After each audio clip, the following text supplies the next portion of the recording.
And we have to remember that this horror didn't start on October the 7th, even though the events were shocking and many, many violations of international law have occurred on that day and since that day. But the story between Palestinians and Israelis didn't start on October the 7th. And I think that is very, very important to keep in mind.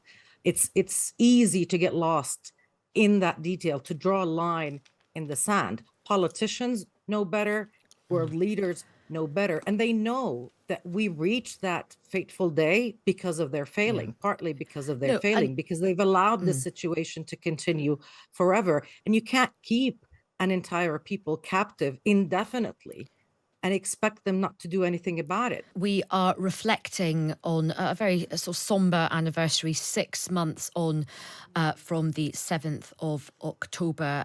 We have heard the Israeli view. Now let's hear from a Palestinian view. Delighted to be joined by Nour Odeh, who is a Palestinian political analyst. And Nour joins us from Ramallah in the West Bank. Nour, welcome to the show. Thank you for having me. Um, let's begin our conversation just with your reflections on where you think things are 6 months on from October the 7th. Well, I mean, this has been a soul-crushing 6 months for Palestinians. Utter devastation. Gaza has been pulverized. More than 470 doctors and nurses killed, hundreds of teachers and university professors and deans killed, thousands of children killed. This is 6 months that will shape the Palestinian worldview for generations to come.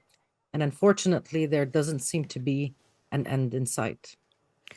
I was interesting, my previous guest, Yossi Balin, he seemed to feel a sense of optimism that a two-state solution could still be a possibility. What do you feel about that, Nour? Well, for me as a Palestinian, the issue is liberation. And if the two-state solution would be a consequence of Israel finally accepting that Palestinians have a right to a state of their own and relinquishing their unlawful control over the West Bank and Gaza, then that would certainly be a future to look forward to, a future that would serve the hopes and dreams of Palestinians and Israelis far better than the status quo of carnage. I don't know what the source of Yossi Belen's optimism is, but at the moment, I think that Israel is not in a place where it can make that shift. It has been pampered too much to make that shift. And Israeli politics, mainstream politics, rejects Palestinian liberation and self-determination. And the world, unfortunately, is not taking the necessary steps to push Israel in that direction. So, I always look for hope, but at this point, I think we're still away from that. You used a really interesting word there, pampered. Just to, expand on that a bit more. In what way do you think Israel's been pampered by other foreign leaders, or just because that was a really interesting word you just used? Well, let me put it to you this way. For the past 6 months, every UN organization has been warning that the situation in Gaza caused by Israeli actions is beyond catastrophic. Israel cut off water, electricity, food, and fuel to Gaza. The same situation, when it happened in Ukraine by Russia, it was called a war crime. It was unacceptable to the West. But in the case of Israel, many of its allies rushed to find excuses for those actions, which are clearly unlawful, according to the experts. Even when the International Court of Justice convened and found that there was plausible ground and evidence to consider what's happening in Gaza a genocide, it issued orders for preventive measures. Israel refused to abide by them. The major allies of Israel, namely the United States, the UK, Germany, continued to provide weapons and political protection by veto power and so on, so that Israel wouldn't have to comply with those orders. The court issued another set of preventive measures that Israel is still also not respecting, even though now we know and we've heard from the experts that Israel is using starvation as a weapon of war. So all of that points to a double standard, a pampering of Israel, where it is considered innocent even when proven guilty, even when it's shouting from the rooftop that it's guilty. Okay. And it is disheartening. It is demoralizing, not just for Palestinians, but I think for everybody who considers those laws and standards essential for a world that is livable and tenable, not just for us, but for future generations. And look, you've mentioned international countries, particularly Germany and the United Kingdom and the UK.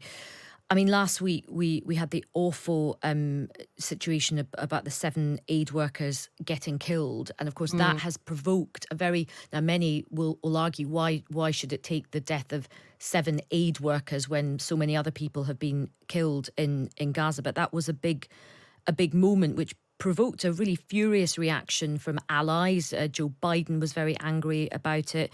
The British Foreign Secretary, Lord Cameron, has said that support for Israel is not unconditional. Do you think that this week has been a turning point in terms of how other countries are viewing what's happening at the moment? I want to believe that, but I think we need to see actions in order to see that this is really a turning point. It's not enough to say the right things, and it's not enough to say that you're angry.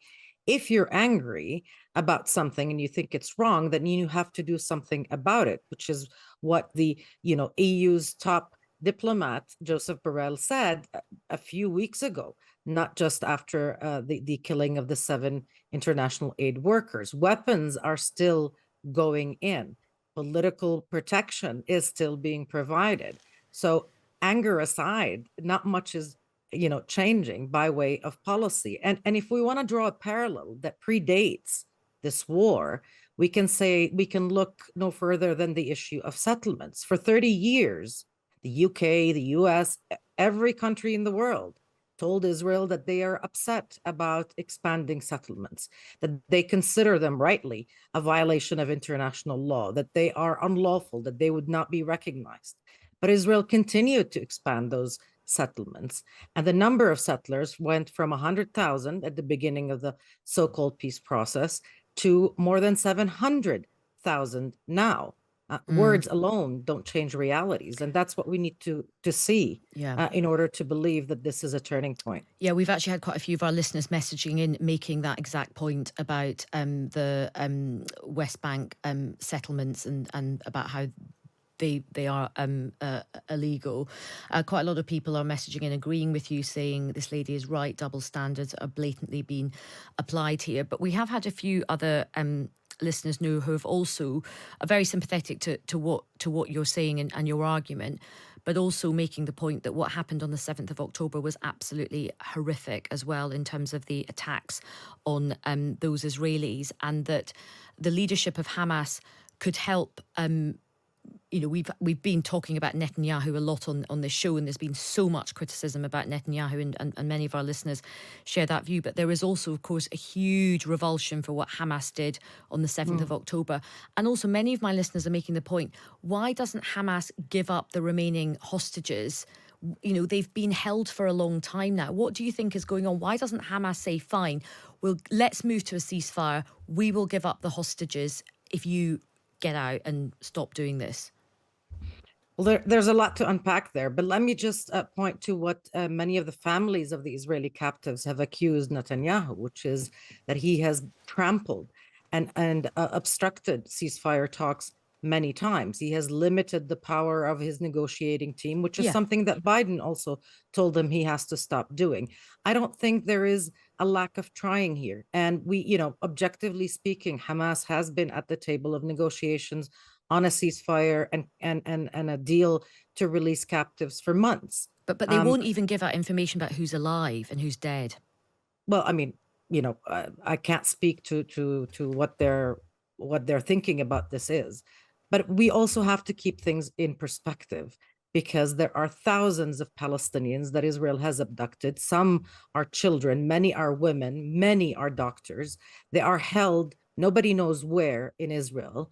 And we've seen reports in Israeli media recently that talk about regular amputations of Palestinians who have been forcibly disappeared in Israel, because they're kept shackled from their arms and legs all the time. Regular amputations. That is not a way to treat anybody, let alone doctors and women and children. And so there is no innocence here, if you will. And we have to remember that this horror didn't start on October the 7th, even though the events were shocking and many violations of international law have occurred on that day and since that day. But the story between Palestinians and Israelis didn't start on October the 7th. And I think that is very, very important to keep in mind. It's easy to get lost in that detail, to draw a line in the sand. Politicians know better, world leaders know better, and they know that we reached that fateful day because of their failing, partly because of their No, failing, because they've allowed the situation to continue forever. And you can't keep an entire people captive indefinitely and expect them not to do anything about it. That's really what it boils down to. The world failed Israelis and Palestinians. They thought they could ignore this and they could let Israel keep eating away at Palestinian land and rights without having any consequence. And now they know that's dead wrong. Yeah, and look, there is a big history, there's a big backstory here. Many of my listeners will still think, though, that what happened on the 7th of October was absolutely horrific. And I think what you're saying is you also think what happened on the 7th of October was horrific and violated lots of kind I'm of also saying international... it cannot be used to excuse genocide. We can't be focused on one crime when 6 months of mass slaughter have happened since, when 14,000 children have been killed, when 10,000 women have been murdered, when thousands remain under the rubble, and when the No, I just want impact on an entire people is beyond our capacity to even comprehend at this point. I just want to move on to the future. I mean, Yossi Beilin was saying that he has optimism about changes that are afoot on the Palestinian side in terms of fresh leadership for the Palestinian Authority. What's your analysis on that? Well, I think it's quite fresh for somebody from, representing the society that occupies Palestinians to be judging them and their leaders. It is very inappropriate and very condescending. The Israelis have consistently voted for more and more right-wing politicians who not only deny that Palestinians have rights, they deny that the Palestinians exist as a people. At the moment, Palestinian politics is in a dismal state. That is a fact that Palestinians understand.